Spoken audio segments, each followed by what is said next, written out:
Déjate ministrar esta tarde por el Espíritu Santo. Dios está aquí para bendecir, para tocar. Oh, Señor, ministranos tú. Queremos hacer sacrificios de alabanza, Padre, fruto de labios que confiesan tu nombre. Aleluya.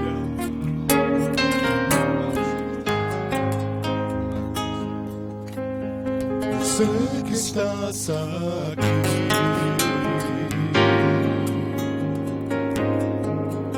siento tu caminar,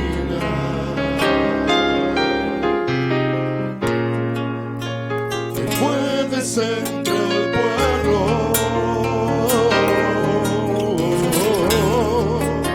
trayendo sanidad. Dile en esta tarde y confiesa. Yo sé que estás aquí,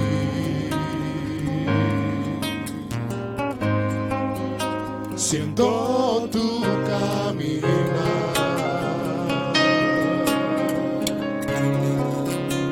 te mueves entre el pueblo,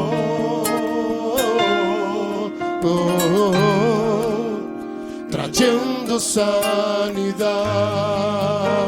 Ahora dile a él: con mi fe te alcanzaré, con mi fe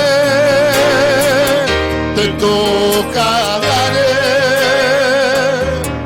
mi milagro recibiré, y sé que transformado yo seré. Levanta tu voz y dile a él: con mi fe te alcanzaré, con mi fe te tocaré, mi milagro recibiré, y sé que transformado yo seré. Y sé, aleluya, y sé que transformado yo seré. Y una vez más dile: y sé que transformado. Ese aplauso para Dios. Yo seré. Y apláudele a él. Shiramayare basashika barragora bandoro. Oh, sabaradora barabadora.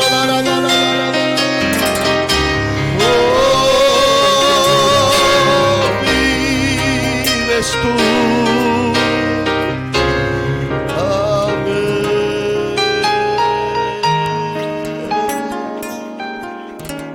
Aleluya. Levanta tu mano al cielo, por favor, un minuto más. Aleluya, gloria, gloria, gloria. Qué alegría, qué placer el saber que Dios quiere con. ¡Qué alegría el tener al Espíritu Santo, que es nuestro consejero, maestro y guía! Que Él nos protege, que Él nos prepara para no caer en las trampas y en las redes que esos demonios desanimadores vienen a veces y nos dan mensajes negativos, como queriendo ayudarnos a que pongamos la mirada en nuestras competencias o en nuestras indeficiencias, que las dos son fracasos. El Espíritu Santo nos anima a poner nuestra mirada en Jesús. Y te recuerdo, varón de Dios, el Altísimo ha puesto su mirada sobre ti y quiere contar contigo. ¿Quieres levantar tus manos?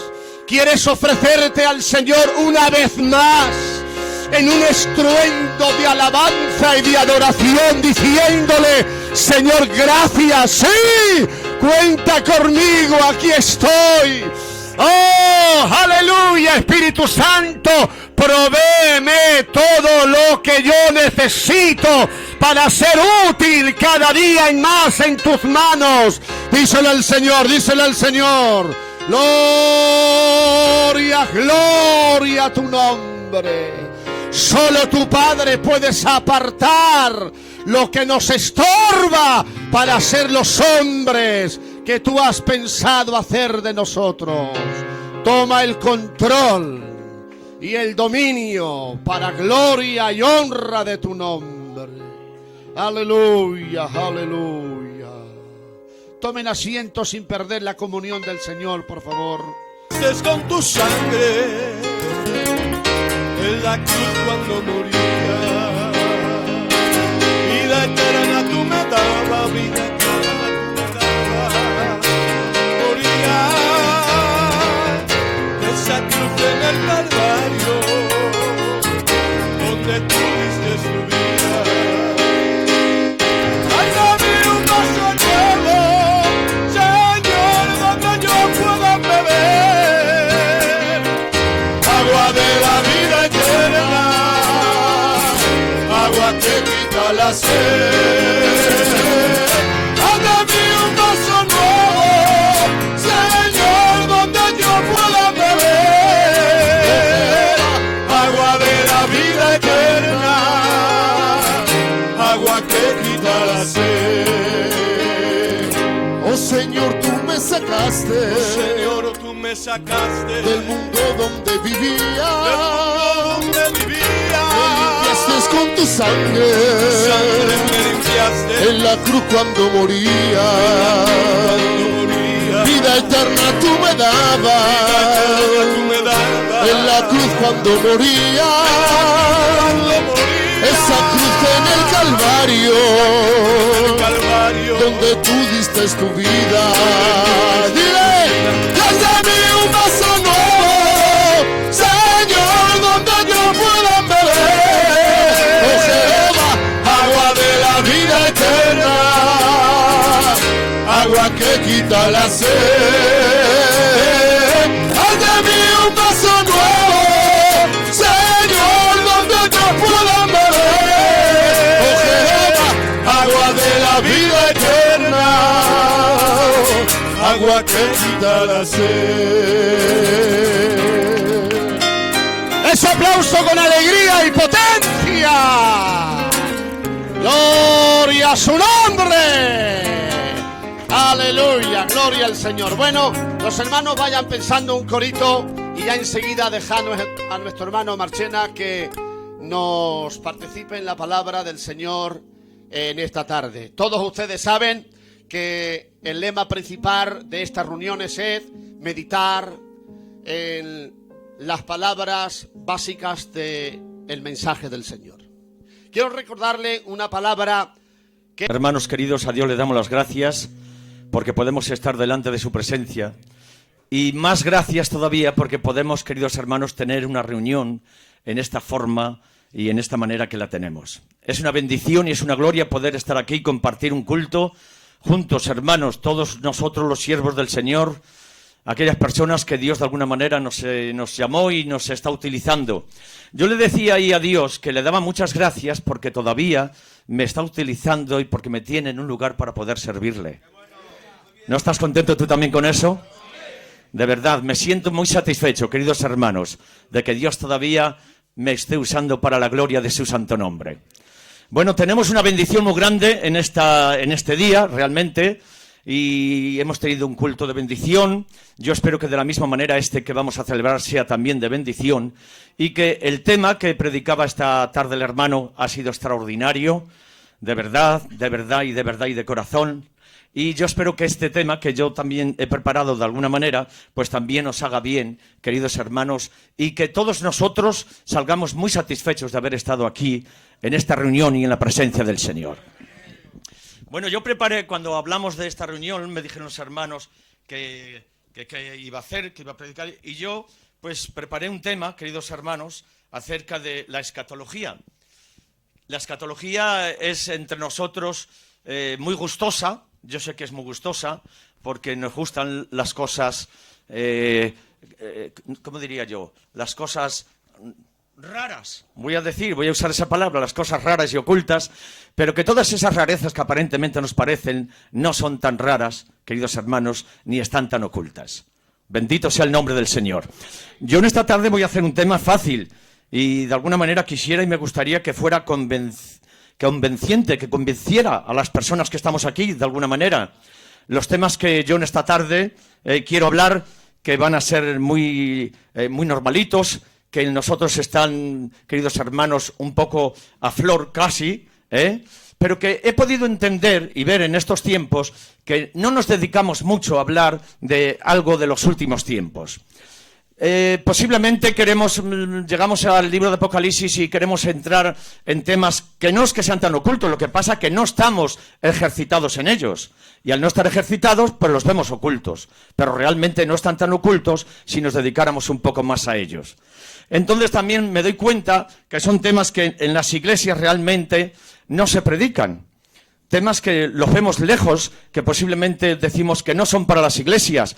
Pero yo tengo que deciros, queridos hermanos, como vais a ver, que algunas de las cosas, o la mayoría de las cosas que yo en esta tarde voy a intentar, hermanos, hablar, son temas que se pueden predicar en las iglesias del Señor. Bendito sea el Señor. Por otra parte, también vemos que esto no es un mensaje donde tenemos que ponernos nerviosos y dar 4 saltos, sino que esto es, queridos hermanos, un tema donde se están hablando temas tranquilos, despacios, intentando hacer una buena exposición y que también haya un buen auditorio para escuchar la palabra. Amén. Bueno, pues la escatología es la doctrina que estudia los últimos tiempos. Los últimos tiempos o los tiempos futuros. Nosotros, queridos hermanos, somos dispensacionalistas. Creemos en las dispensaciones. Y no solo debemos creer en las dispensaciones, debemos también, queridos hermanos, respetarlas. Porque si yo las creo, pero cuando yo voy a entrar en ellas no las respeto, quedamos en lo mismo que no creerlas. Las dispensaciones hay que creerlas, pero hay que respetarlas.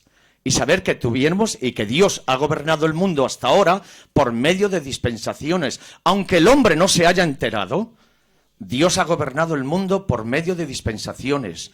Cada dispensación ha terminado, ha tenido su juicio y ha tenido el comienzo la otra. Y si nosotros, queridos hermanos, no respetamos estas dispensaciones, a la hora de poder interpretar la palabra, la vamos a interpretar quizás no muy correcta. ¿Estáis de acuerdo con esto? Bien. También os digo, queridos hermanos, que somos premilenaristas.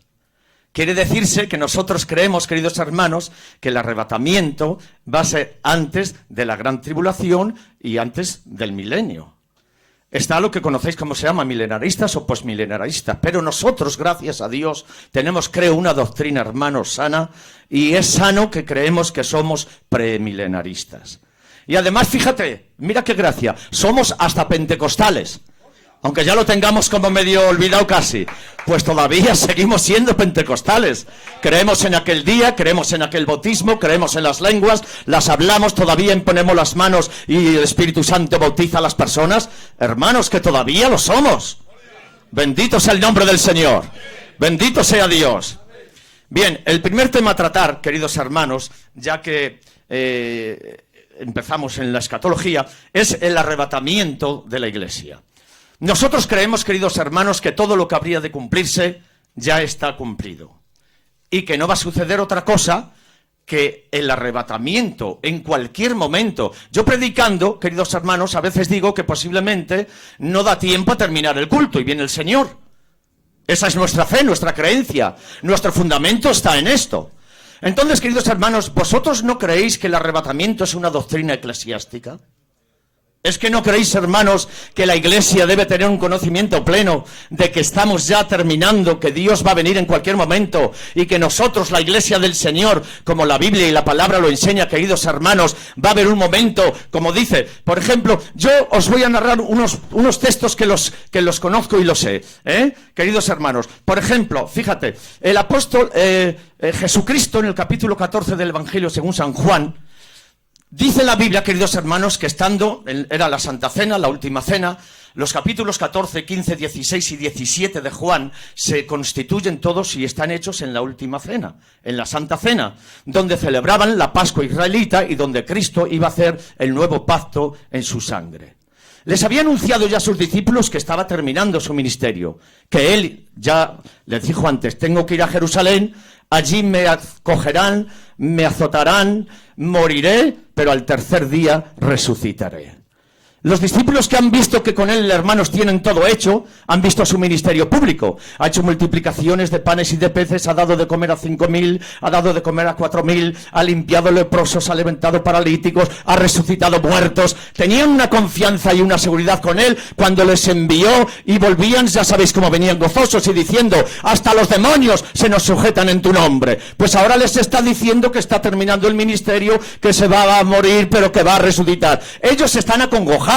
Están, queridos hermanos, preocupados. ¿Cómo intentarán ellos resolver el problema que tienen? El Señor les ve y les dice, no se turbe vuestro corazón. Creéis en Dios, creed también en mí. En la casa de mi Padre muchas moradas hay. Si así no fuera, yo os lo hubiera dicho. Voy pues a preparar lugar para vosotros. Y si me fuera y preparar el lugar, vendré otra vez y me tomaré a mí mismo, para que donde yo estoy, vosotros estéis conmigo. Bendito sea el nombre del Señor. Bendito sea Dios. El apóstol San Pablo, queridos hermanos, está en la iglesia de Corinto. Lleva aproximadamente, posiblemente, entre 6 o 7 meses, que estuvo 18 en total. Pero llevando unos 6 o 7 meses, viene Silas y Timoteo, que los había dejado en Macedonia, en Filipos y en Tesalónica, y vienen y le traen una noticia. Y le dicen más o menos por la contestación que él da. Les dice, mira Pablo, tú allí, no sé, no han entendido bien la doctrina de aquellos que van muriendo. Si viene el arrebatamiento, los muertos en Cristo resucitarán primero. Seremos transformados. Pero lo que no conocen es la doctrina de qué pasa con los muertos que van muriendo en el Señor. El apóstol San Pablo escribe una carta, Primera de Tesalonicenses, capítulo 4 y versículo 13. Y les dice, no quiero que ignoréis acerca de los que duermen, para que no os entristezcáis como los otros que no tienen esperanza. Si creemos que Jesús murió y resucitó, así también traerá Dios con Jesús a los que durmieron en él. Por lo cual os decimos en palabra del Señor, que nosotros que hemos vivido, o que esperáramos hasta la venida del Señor, no precederemos a los que durmieron, porque el Señor mismo con voz de mando, con voz de arcángel y con trompeta de Dios descenderá del cielo, y los muertos en Cristo resucitarán primero, y luego nosotros seremos transformados para recibir al Señor en el aire y así irnos con él. Bendito sea Dios, bendito sea Dios. Pero como yo digo, cuando yo uso estos textos, queridos hermanos, una doctrina tan importante como es esta, no valía exactamente solamente con esos capítulos. El apóstol San Pablo escribe a la iglesia de Corinto, capítulo 15 de Primera de Corinto y versículo 51, y les dice, he aquí os digo el misterio, no todos dormiremos, pero todos seremos transformados. En un momento, en un abrir y cerrar de ojos, a la final de la trompeta, porque se tocará la trompeta, y los muertos serán resucitados incorruptibles, y nosotros seremos transformados, porque es necesario que esto corruptible se vista de incorrupción y esto mortal se vista de inmortalidad. Y cuando esto corruptible se haya vestido de incorrupción y esto mortal se haya vestido de inmortalidad, entonces se cumplirá la palabra que está escrita: sorbida es la muerte en victoria. ¿Dónde está, oh muerte, tu aguijón? ¿Dónde, sepulcro, tu victoria? Ya que el aguijón de la muerte es el pecado y el poder del pecado la ley, pero gracias damos a Dios por Jesucristo que nos da la victoria. Bendito sea el Señor. Y ahora os pregunto, ¿pero es que esto no es una doctrina eclesiástica? ¿Es que no tienen que conocer las almas lo que va a venir y dónde van a ir con lo fácil que lo va a hacer el Señor? Es que no tienen que tener un fundamento, hermanos, pero bien fundamentado de todo lo que va a hacer el Señor en estos postreros días, que no solo es el lamento de aquí, que no solo es el sufrimiento, que las ovejas, queridos hermanos, tienen necesidad de saber que Dios los ha salvado y que no se preocupen tanto si tienen que morir, porque a los que mueran Dios los va a resucitar, pero a los que estemos aquí nos va a transformar para ir al reino eterno de Dios. Bendito sea el Señor. ¿Cuántos gritan gloria a Dios? Bueno, pues muy bien, entonces. Bien, ahora, queridos hermanos, sabéis que hay diferentes opiniones acerca del arrebatamiento, hay diferentes opiniones. Nosotros tenemos, creo, la nuestra fundamental, por lo menos nuestra doctrina fundamental, aunque luego haya personas que quizás entre nosotros tengan otra idea. Bien, que se la guarden. Pero nosotros tenemos nuestra doctrina fundamental. ¿Cómo se puede? Yo he intentado, hermanos, mirar cómo se puede estudiar este tema. Claro, y yo he encontrado, queridos hermanos, que la iglesia del Señor va a ser arrebatada, estoy diciendo, en cualquier momento. Y cuando la iglesia sea arrebatada, entonces vendrá lo que conocemos como la gran tribulación. Para yo poder, hermanos, daros una explicación, yo me he preocupado de mirar cómo es la naturaleza de la gran tribulación, ya que hay gente, creo que no sea entre nosotros, pero hay mucha gente por ahí, queridos hermanos, que creen que la iglesia pasa parte de la gran tribulación, si no creen que pasamos toda la gran tribulación. Pero yo he mirado formas, no solamente los textos, que los hay y los conocéis vosotros, aunque yo, queridos hermanos, os los voy a recordar. No es un mensaje que os vaya a enseñar nada. Quiero recordaros en esta tarde, queridos hermanos, y sobre todo si no se conoce muy bien el orden, pues me encantaría que por lo menos el orden bíblico, queridos hermanos, sí fuese correcto el que yo en esta tarde voy a usar. Porque en temas, hermanos, de estas índoles, lo importante es lo que conocemos, tenerlo en orden. Porque en estos temas, un desorden de un texto es una tragedia. Bendita sea la gloria del Señor. Entonces, ¿cómo es la naturaleza de la gran tribulación? Yo tengo unos cuantos textos, Apocalipsis 11:18, Apocalipsis 15:1, Primera de Tesalonicenses 1:9 y 10, pero solo apunto uno para leerlo. Dice: vi en el cielo otra gran señal, y 7 ángeles que tenían las 7 plagas postreras, porque en ellas se consumaba la ira de Dios. O sea, que la gran tribulación va a ser, hermanos, una forma de consumación de la ira que Dios tiene. Es fácil entender que Dios no tiene ira contra su iglesia. Eso es muy fácil de entenderlo. Al contrario, hermanos, que luego lo veremos. La gran tribulación también dice, queridos hermanos, Apocalipsis capítulo 14, versículo 6 dice: vi volar por el medio del cielo a otro ángel que tenía el evangelio eterno para predicarlo a los moradores de la tierra, diciendo a gran voz: temed a Dios y dadle gloria, porque la hora de su juicio ha llegado. Entonces, la gran tribulación, además de ser un tiempo de ira, es un tiempo de juicio también. ¿De acuerdo? Otro texto, tengo Isaías capítulo 24, 20 al 21. Acontecerá en aquel día que Jehová castigará al ejército del cielo en lo alto y a los reyes de la tierra sobre la tierra. Y cuando habla de aquel día, los contextos, que yo no los leo, pero que están ahí, están hablando de aquel tiempo que yo estoy ahora mismo hablando. ¿De acuerdo? O sea, que vemos que es la ira de Dios, es juicio de Dios, es castigo de Dios.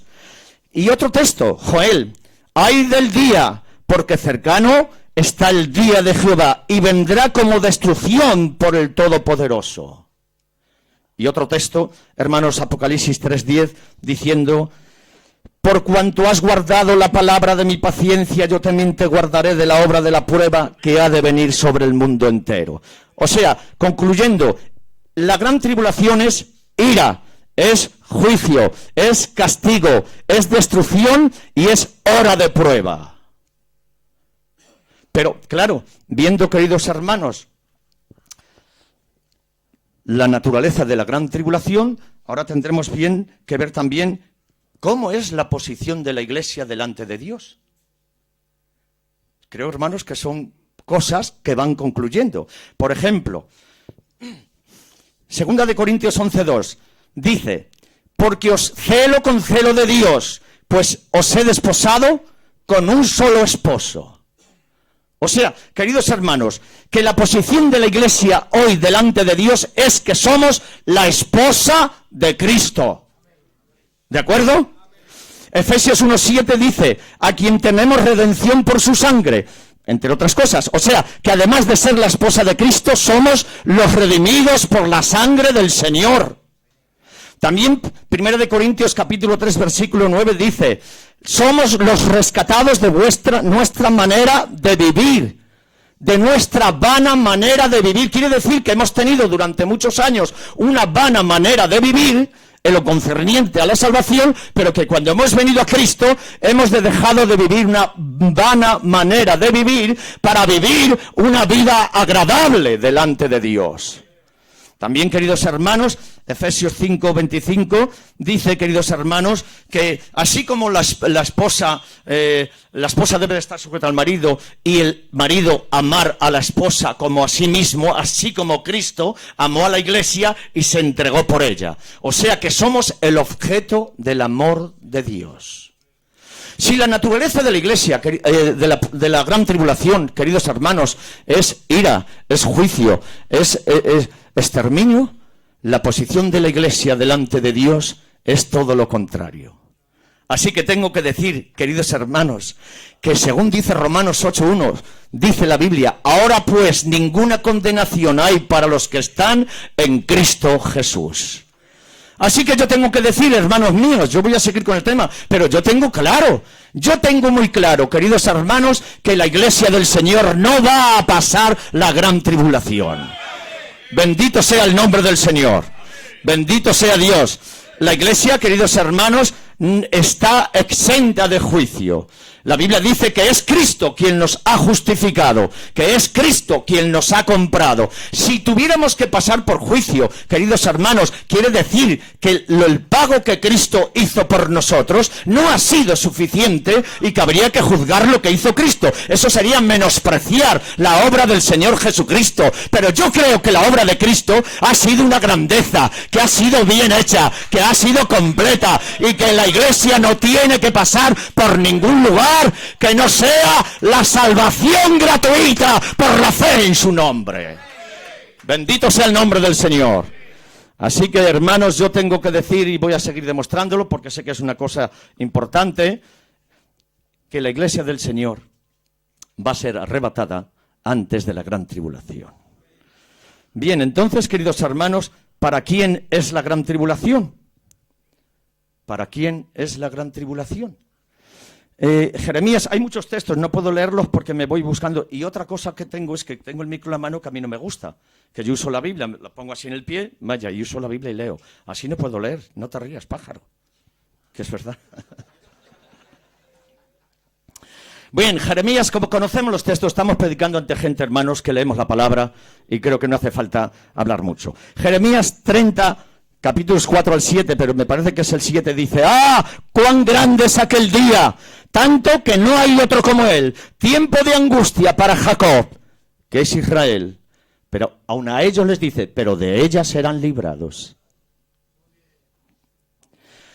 Entonces, esto sí tengo que leerlo. Esto ya tengo que leerlo, mirar qué mal me va, de verdad. Quiero leer unos textos de Daniel, queridos hermanos, capítulo 9, versículos 20-27, donde allí nos encontramos, hermanos, con las 70 semanas de Daniel. La profecía de las 70 semanas. Aún estaba hablando y orando y confesando mi pecado y el pecado de mi pueblo Israel y derramaba?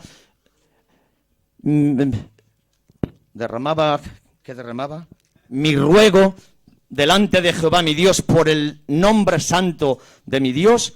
Aún estaba hablando en oración cuando el varón Gabriel, a quien había visto en la visión al principio volando con presteza, vino a mí como a la hora del sacrificio de la tarde y me hizo entender y habló conmigo diciendo, Daniel, ahora he salido para darte sabiduría y entendimiento. Al principio de tus ruegos me fue dada la orden y yo he venido para enseñártela, porque tú eres muy amado. Entiende pues la orden y entiende la visión. 70 semanas están determinadas sobre tu pueblo y sobre tu santa ciudad para terminar la prevaricación, poner fin al pecado, expiar la iniquidad, para traer la justicia perdurable y sellar la visión y la profecía y ungir al santo de los santos.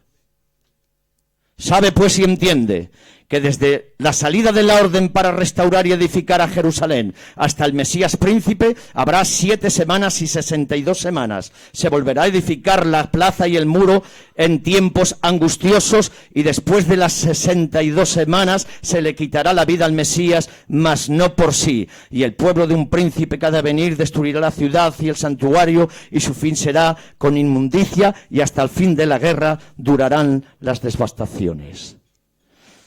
Y por otra semana confirmaré el pacto con muchos. A la mitad de la semana hará cesar el sacrificio y la ofrenda. Después, con la muchedumbre de las abominaciones, vendrá el desolador, hasta que venga la consumación y todo lo que está determinado se derrame sobre el desolador.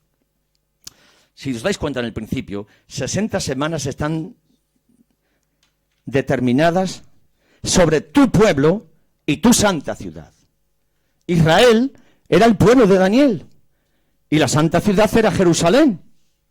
Estas 70 semanas estaban dedicadas, queridos hermanos, pues ya sabéis, se encontraban en Babilonia, estaban en el cautiverio que había profetizado Jeremías y se encontraban en este cautiverio. Y estaban terminando, estaba al llegar los 70 años del cautiverio que Dios había prometido para que saliera. Entonces Daniel empieza a hablar y viene y Dios le trae a este hombre para que le dé este gran mensaje. Y le dice que estas 70 semanas están destinadas para su pueblo y para la santa ciudad. Hermanos queridos, el pueblo de Daniel es Israel, la santa ciudad Jerusalén. Entonces, para ellos eran las 70 semanas. Se cumplieron 69 semanas. Una semana, que es la que falta, son los 7 años de la gran tribulación, ya que las semanas eran de años y no eran de un año, sino eran, queridos hermanos, de años. 70 semanas de años. Se cumplieron 69. Quedan una de 7 semanas. Cuando esto sucede, queridos hermanos, en este tiempo, estaban en cautiverio, ya sabéis. Luego, queridos hermanos, era el sueño que realmente había visto la visión de Nabucodonosor. Dios le quería, de alguna manera, a Nabucodonosor revelar, queridos hermanos, el tiempo de los gentiles. Y el tiempo de los gentiles se le revela por medio de la gran estatua que conocemos. La cabeza de oro, los brazos y el pecho de plata, los muslos y el vientre de bronce, luego el hierro y luego el barro cocido, en parte barro y en parte hierro. Bien, cuando Cristo viene en su ministerio público, queridos hermanos, sabéis que los imperios ya habían pasado, estaban el de Roma, y después de esto era aquella piedra que era cortada del monte, no con mano humana, que vendría, pregaría en la estatua, rompería el barro, caería el hierro, caería el bronce, la plata y el oro, y vendría un viento solano fuerte y se los llevaría, y entonces de ello no quedaría más nada. La piedra cortada del monte, no con mano de hombre, era Cristo, que cuando vino el imperio romano le tocaba venir, y él vino. Su ministerio, hermanos, fue desarrollado durante el imperio romano, y cuando él vino a predicar, queridos hermanos, la Biblia dice, Juan 1:11 dice, a los suyos vino y los suyos no le recibieron. Entonces, él era la piedra, tenía que haber pegado, tenía que haber destruido Roma, pero al no recibirle Israel, no pudo pegar. Entonces, eso quedó de momento anulado. Pero estas 70 semanas, o las 69, que se han cumplido, hermanos, han sido siempre mirando a Israel y mirando, queridos hermanos, a la santa ciudad, Jerusalén. Falta la semana, que es la que yo estoy hablando ahora, la semana de la gran tribulación. Si las 70 semanas, hermanos, que le anunció el ángel a Daniel, estaban dedicadas para Israel y para Jerusalén, ¿por qué esta última semana la gente quiere meter a personas que no han sido realmente dadas para ella? ¿Es que el sacrificio de Cristo no ha tenido el suficiente valor? ¿Es que la sangre de Cristo no nos ha limpiado? ¿Es que los dones que ha dado a la iglesia no tienen la suficiente fuerza para perfeccionar a los santos? ¿Es que los ministerios que Él ha puesto no tienen poder? ¿Es que la iglesia del Señor necesita pasar por una gran tribulación, queridos hermanos, para perfeccionarse durante la gran tribulación? Yo digo, hermanos, no, no y no. Bendita sea la gloria del Señor. Bendito sea Dios. Bien, entonces voy a seguir analizando ahora estos textos. Mirad, yo voy a dedicarle la mayoría del tiempo a esto. Estoy viéndolo, que yo creí que era... Luis, yo creí que era más corto el tema, pero va a ser más largo. De todas formas, tampoco voy a alargarlo yo demasiado. Yo quiero analizar estos textos, queridos hermanos, de la palabra del Señor, que tengo que leer y que me va fatal, otra vez lo digo, leerlo, porque no hay un pie por ahí, de ninguna manera. No lo hay, ¿no?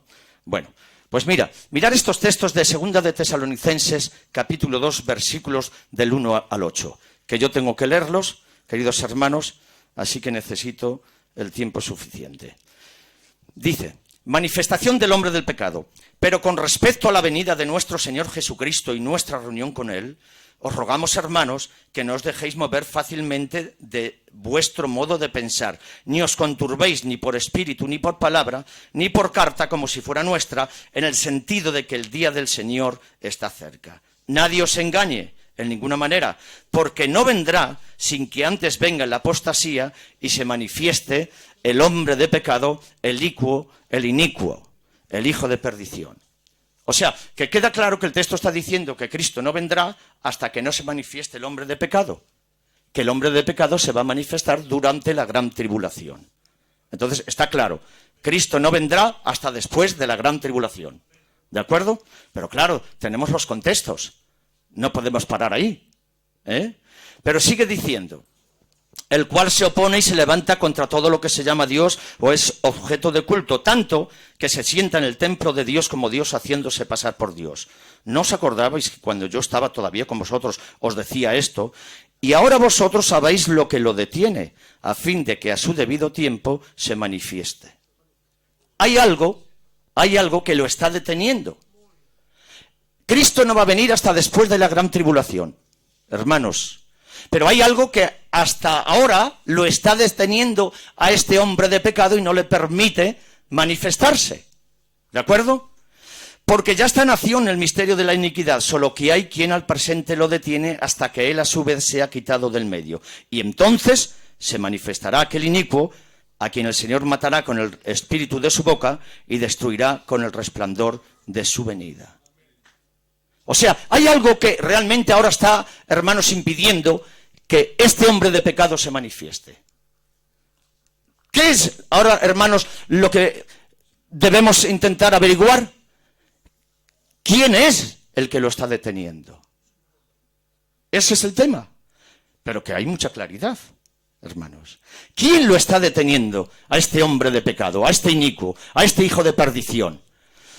Yo he oído decir a gentes, queridos hermanos, que era, en aquella época, que era el Imperio Romano el que lo estaba deteniendo. Pero bien, el Imperio Romano terminó, hubo unos sucesos, pero yo tengo que decir, queridos hermanos, según yo entiendo la palabra y según he podido entender, queridos hermanos, a la obra de Satanás no hay quien la detenga si no es un miembro de la deidad. Solamente un miembro de la deidad puede detener la obra de Satanás. No un imperio con la fuerza, con la espada.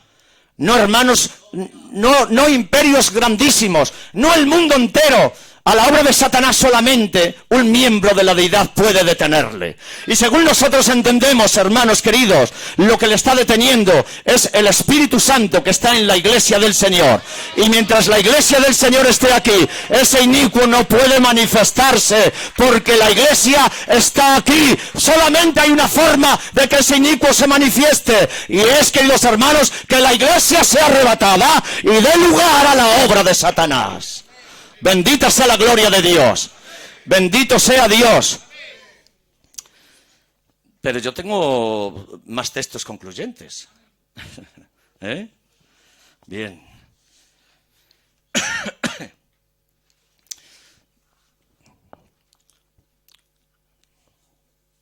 Otro pasaje, queridos hermanos, otro pasaje importante. Sí. Vamos a ver, yo estoy diciendo que la iglesia del Señor es arrebatada antes de la gran tribulación. Yo para leer esto y para terminar de entenderlo, hermanos, yo tuve que leerlo muchas veces y me di cuenta de algo. Fíjate, que yo tenía que respetar mucho la gramática en todo lo que concierne a la palabra de Dios. Que cuando uno no respeta la gramática y hace una lectura así a su manera, hermanos queridos, eso queda torcido totalmente. Pero cuando una persona nos preocupamos, aunque no tengamos mucha calidad leyendo y no sepamos mucho, pero hay que meternos, hay que tratar de respetar el punto, la coma, la interrogación, la exclamación. Eso hay que intentar, hermanos, respetarlo. Y si sabemos respetarlo, mirad con qué facilidad os voy a demostrar que la iglesia del Señor, queridos hermanos, no pasa la gran tribulación y nos vamos para el reino eterno de Dios. Por ejemplo, mirad este pasaje. Primera de Tesalonicenses, capítulo 4, versículo 13, que yo antes os decía y que lo sé de memoria. Tampoco queremos, hermanos, que ignoréis acerca de los que duermen, para que no os entristezcáis como los otros que no tienen esperanza. Porque si creemos que Jesús murió y resucitó, así también traerá Dios con Jesús a los que durmieron en él. Por lo cual os decimos en palabra del Señor, que nosotros que vivimos, que habremos quedado hasta la venida del Señor, no precederemos a los que durmieron, porque el Señor mismo, con voz de mando, con voz de arcángel y con trompeta de Dios, descenderá del cielo. Y los muertos en Cristo resucitarán primero. Y luego nosotros, los que habremos quedado, seremos arrebatados para recibir al Señor en el aire y así estar siempre con Él. Bueno, ahora mirar lo que es respetar un poco la gramática. No, tampoco queremos, hermanos, que ignoréis acerca de los que duermen, para que no os entristezcáis como los otros que no tienen esperanza. Porque si creemos que Jesús murió y resucitó, así también traerá Dios con Jesús a los que durmieron en él. Por lo cual os decimos en palabra del Señor. Notar ahora esto, que nosotros. Pablo se encuentra, hermanos, en la primera persona del plural. Que nosotros. Podemos dividir esto en 4 o 5 grupos. Nosotros, vosotros, aquellos y ellos. Si no respetamos esto, entonces estamos todos amontonados. Pero si respetamos los dichos, entonces no estamos amontonados. Hay grupos. Que nosotros, dice el apóstol San Pablo, él está en la primera persona del plural. Que vivimos, sigue en la primera persona del plural. Que nosotros que vivimos, que habremos quedado hasta la venida, del Señor, no precederemos a los que durmieron. Vamos a ver, perdonadme. No precederemos a los que durmieron, porque el Señor mismo, con voz de mando, con voz de arcángel y con trompeta de Dios, descenderá del cielo. Luego, y los muertos en Cristo resucitarán primero. Luego, nosotros, los que vivimos, los que hayamos quedado, Pablo sigue todo este rato en la primera persona del plural, seremos arrebatados juntamente con ellos en las nubes para recibir al Señor en el aire. O sea que Pablo se encuentra en toda esta lectura en la primera persona del plural. Quiere decir que Pablo creía realmente en el arrebatamiento, que él iba a ser arrebatado y que cuando viniera los muertos en Cristo resucitarían y luego nosotros, en este caso lo aplicamos a nosotros, los que vivimos, los que habremos quedado, lo estamos leyendo, hermanos, otra vez en la misma manera que Pablo lo leía, en la primera persona del plural. Nosotros también estamos ahí y creemos de todo corazón que nosotros que vivimos, que habremos quedado hasta la venida del Señor, no precederemos a los que durmieron, porque el Señor mismo, con voz de mando, con voz de arcángel, con trompeta de Dios, descenderá del cielo. Los muertos en Cristo resucitarán primero, pero luego nosotros, los que hemos quedado, seremos arrebatados para recibir al Señor en el aire y así estaremos siempre con Él. Bendita sea la gloria de Dios. Bendito sea Dios. Pero claro, mirar ahora. Primera de Tesalonicenses, capítulo 5, versículo del 1 al 3. Mirar este texto, queridos hermanos, ahora. El capítulo 4 y versículo 13 de Primera de Tesalonicenses dice la venida del Señor. ¿Os dais cuenta? Bien. Y ahora el capítulo 5, versículo, creo que es 1 al 3.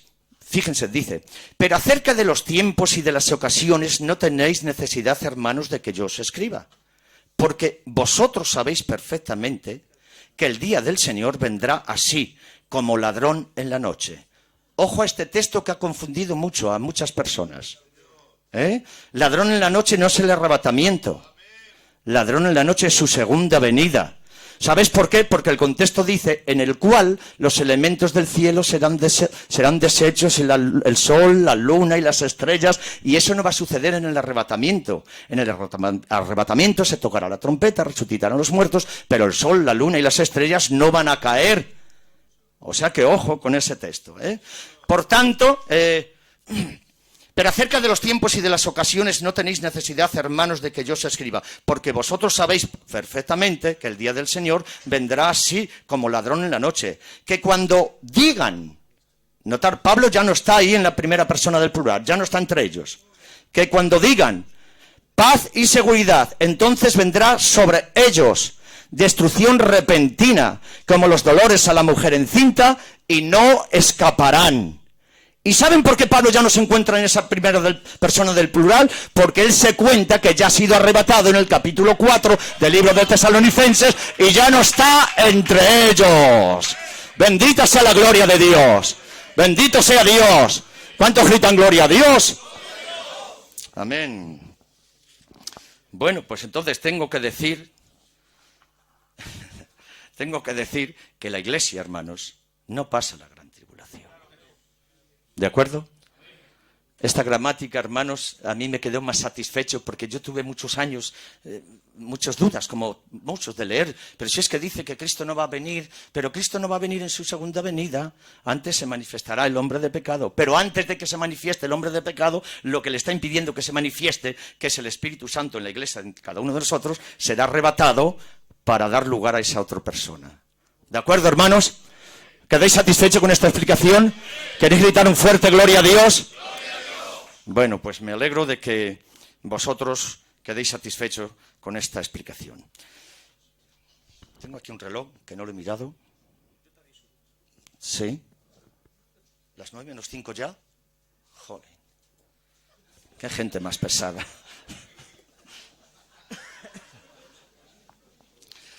Bueno, pues fíjate, si yo sigo aquí. Sí, mira, voy a usar 15 o 20 minutos para que hagan la hora, por ejemplo, y voy a quitar 2 temas que tengo aquí, los voy a pasar. Que este es bueno, que este os va a gustar, ojo, Cuando yo entendí también este otro tema, hermanos, de verdad, es que a mí tengo que deciros que todavía me sigue ilusionando la palabra. Que es que a mí me ilusionaba hace 37 o 38 años y es que me sigue ilusionando. Y cuando leo la palabra, hermanos, y veo cosas que en otros tiempos yo tuve mis dudas, y las veo, queridos hermanos, ahí, es una grandeza para mí, como supongo y creo para cada uno de todos vosotros. Bendito sea el nombre del Señor. Bueno, voy a beber agua, hombre, con permiso.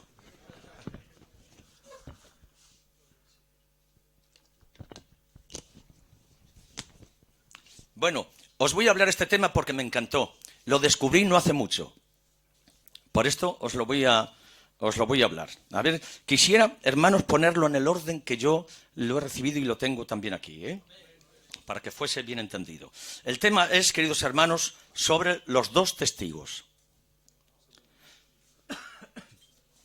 Un tema, queridos hermanos, que resulta que nos ha dado mucha guerra a todos nosotros.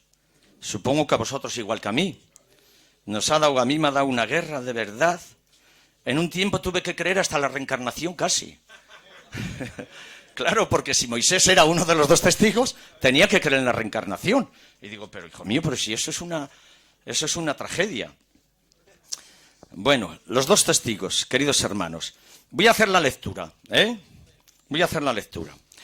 Entonces me fue dada una caña semejante a una vara de medir y se me dijo: levántate y mide el templo de Dios y el altar y los que adoran en él. Pero el patio que está fuera del templo, déjalo aparte y no lo midas porque ha sido entregado a los gentiles. Ellos hollarán la ciudad santa 42 meses.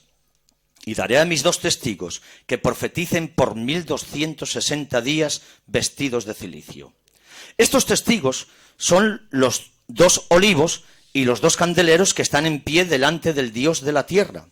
Si alguno quiere dañarlos, sale fuego de la boca de ellos y devora a sus enemigos.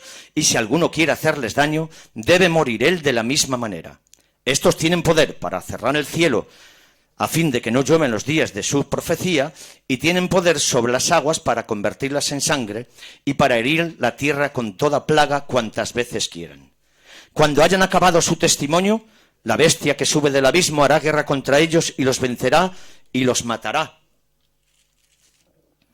Y sus cadáveres estarán en la plaza de la gran ciudad que en sentido espiritual se llama Sodoma y Egipto, donde también nuestro Señor Jesucristo fue crucificado. Y los de los pueblos, tribus, lenguas y naciones verán sus cadáveres por 3 días y medio y no permitirán que sean sepultados. Y los moradores de la tierra se regocijarán sobre ellos y se alegrarán y se enviarán regalos unos a otros, porque estos 2 profetas habían atormentado a los moradores de la tierra. Pero después de los 3 días y medio entró en ellos el espíritu de vida enviado por Dios y se levantaron sobre sus pies y cayó gran temor sobre los que lo vieron. Y oyeron una gran voz del cielo que decía: subid acá. Y subieron al cielo en una nube y sus enemigos lo vieron. Bendito sea el nombre del Señor. Bueno, ¿quién serán estos 2 testigos guerreros que nos han vuelto a muchos de nosotros no sé cómo?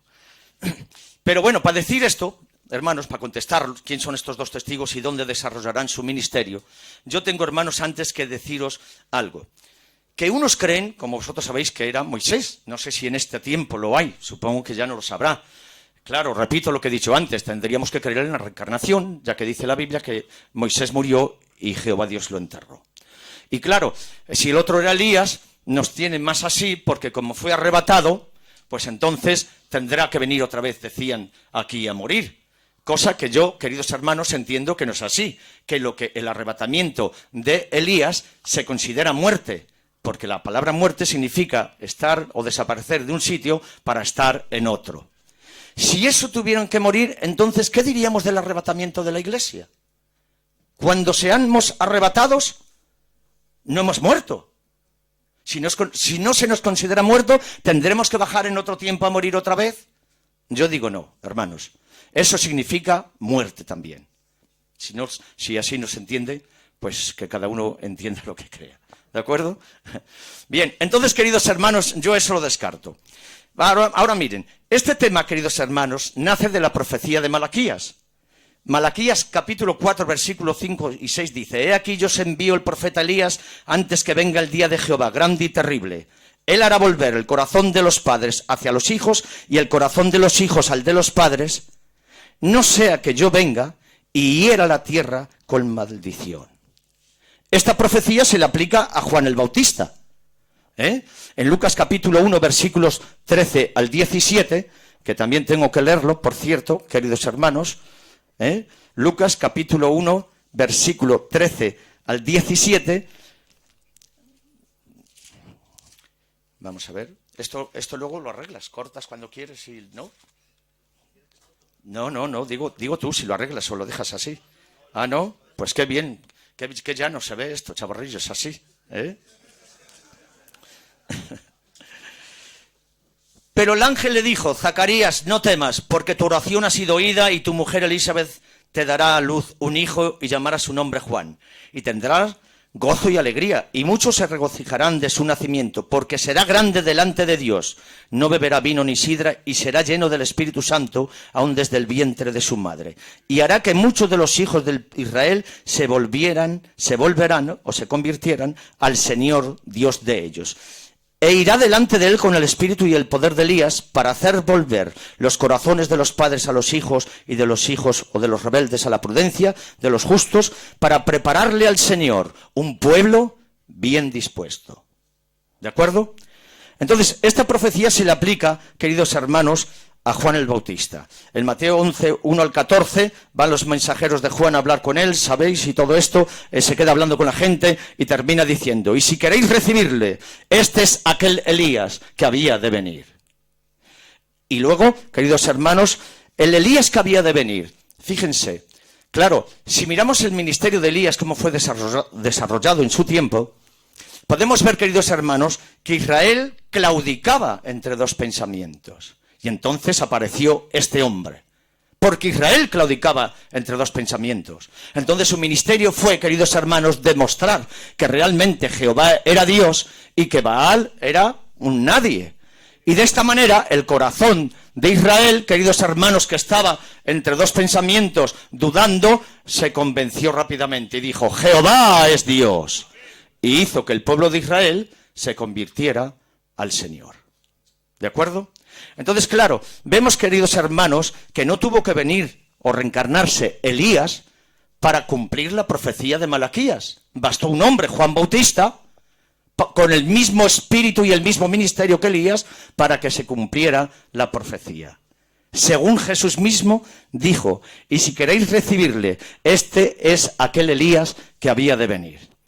Pero, atención, tenemos un problema. Dice, yo os envío el profeta Elías antes que venga el día del Jehová grande y terrible.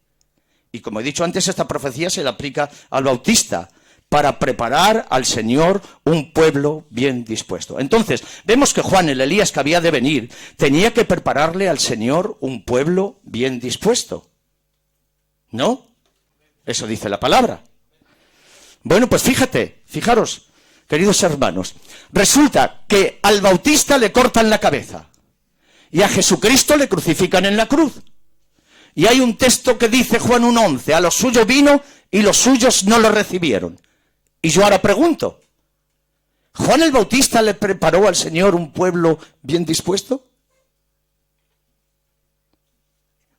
El ministerio de Juan el Bautista fue desarrollado, queridos hermanos, de tal manera y de tal forma tan extraordinario que Jesús mismo, cuando tiene que levantarle, le dice que de los nacidos de mujer no ha nacido otro como Juan el Bautista. O sea, que el ministerio de Juan fue desarrollado con toda su gloria, con todo su poder, con toda su manifestación. Pero vuelvo a preguntar, que os habéis quedado como serios. ¿No le tenía que preparar al Señor un pueblo bien dispuesto? ¿No le cortaron la cabeza? ¿No crucificaron al que él anunciaba? ¿Eso es preparar un pueblo bien dispuesto? Ahí tenemos ahora el tema, ¿de acuerdo? Bien. Vamos a ver, voy a analizar este texto de la palabra. Mateo 17, versículos 10 y 11. Mateo 17, versículos 10 y 11. Es un tema que hay que leer la Biblia porque si no, imaginaros, queridos hermanos. Entonces sus discípulos le preguntaron diciendo, ¿por qué pues dicen los escribas que es necesario que Elías venga primero? Respondiendo Jesús les dijo, a la verdad, Elías viene primero y restaurará todas las cosas. Si os dais cuenta, la contestación, Elías viene primero y restaurará, está hablando en un tiempo futuro. Viene y restaurará. No dice, ya vino y no restauró. ¿De acuerdo? No podemos anular lo que dice la Biblia. Viene primero y restaurará todas las cosas. Claro, fijaros ahora el tema, hermanos, ha nacido otro problema. Estamos llenándonos de problemas. Tenemos que intentar, hermanos, de alguna manera sacarlos a la luz. Mateo 14:12 dice, entonces llegaron sus discípulos y tomaron el cuerpo, hablando del Bautista, y lo enterraron y dieron las nuevas a Jesús. O sea, que Juan el Bautista ya había muerto, cuando Jesús dice, a la verdad, Elías vendrá y restaurará todas las cosas. Pero es que Juan el Bautista ya había muerto. Este es otro problema, entonces. Pero claro, hay que entender, hermanos, que no está hablando de la persona, sino del ministerio, la labor y el trabajo que había que hacer. Elías no persona, Elías trabajo y ministerio. Que Juan el Bautista era el Elías que habría de venir y prepararle al Señor un pueblo bien dispuesto. Pero que no se lo preparó. No le creyeron, le cortaron la cabeza y a Jesús le crucificaron. Y dice Juan 1:11, y repito, que a los suyos vino y los suyos no le recibieron. Israel no lo recibió. De ahí la profecía que el Señor Jesús había dicho, vuestra casa os es dejada desierta y os envío a todas las naciones. Y si leemos la epístola de Pedro y de Santiago, las cartas están dirigidas a las 12 tribus que están en la dispersión. Y Santiago dice a las 12 tribus que están en otra dispersión, más o menos. ¿No os dais cuenta de todo lo que estoy diciendo? Entonces, queridos hermanos, tengo que decir, y lo digo con claridad, que la profecía de Malaquías todavía no se ha cumplido. Nadie le ha preparado al Señor un pueblo bien dispuesto. Entonces, ¿cuándo y qué tiempo será la preparación de este pueblo bien dispuesto? Los dos testigos, porque no es la persona de Elías. Si creemos en la persona de Elías, repito, tendremos que creer en la reencarnación. pero no creemos en la reencarnación. Entonces entendemos que ahí no hablaba de la persona, sino del trabajo, la labor y el ministerio, y de convencer al pueblo y prepararle al Señor un pueblo bien dispuesto. ¿Quién van a ser, queridos hermanos, los encargados de preparar al Señor un pueblo bien dispuesto? Los 2 testigos que Dios levantará en aquel tiempo para que el cumplimiento de la profecía de Malaquías sea auténtico. Y esos 2 testigos van a predicar en Israel durante 1260 días, 3 años y medio, queridos hermanos, o 42 meses. Y al mensaje de los 2 testigos, mucho pueblo de Israel se va a convertir. Que es antes de la venida del Señor, no sea que Él venga con ira y con maldición, para prepararle al Señor un pueblo bien dispuesto. Serán los 2 testigos los que predicarán durante la gran tribulación. No los podrá matar la bestia, porque serán protegidos por Dios hasta que terminen su ministerio. Predicarán en Israel, y los israelitas se convertirán al Señor. Y esos serán los que van a hacer, queridos hermanos, antes de que venga el Señor en su segunda venida, a prepararle al Señor un pueblo bien dispuesto. Bendita sea la gloria del Señor. Bendito sea Dios. Bueno, sabía yo que os ibais a quedar un poco así. Debíais de beber agua vosotros para el susto en vez de yo.